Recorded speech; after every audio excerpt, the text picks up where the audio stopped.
I was just literally crying because the pain was too much.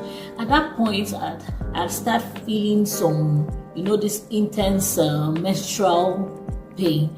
Okay, for those who have menstrual pain, because I do have menstrual pains, so I was having this serious menstrual pains, that I could just hold.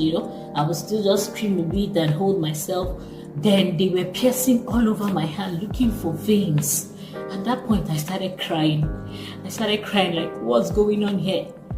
And you cannot be in that room. Your husband cannot be in that room with you.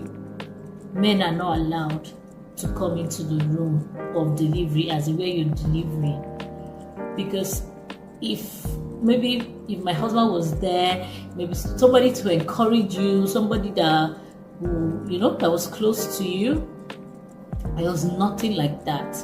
It was just me, myself, and I, and the nurses and the doctors who were communicating, but I could not communicate back because I don't really understand what they were saying, So after they looked for vein, all to no avail, the only place they now saw vein was my neck.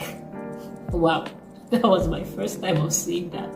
Like, putting a drip in the neck. Like, I was wondering how they will start opening the neck to look for the vein and put it, But what to do?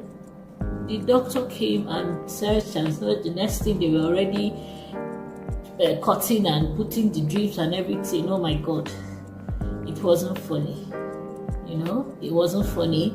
That was when I think the drip was because as my blood was pumping, I think the drip was to slow it down so that the pains that we're going through the induction would not trigger my blood pressure the more. I guess that was what it was for.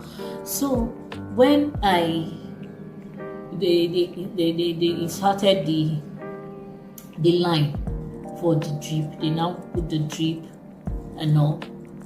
Then the doctor, I think the consultant or so came in and told me, "Madam, thank God that one understands English, she speaks English." He said, "Madam, sorry, we have to bring out the baby, okay? Your BP is not coming down.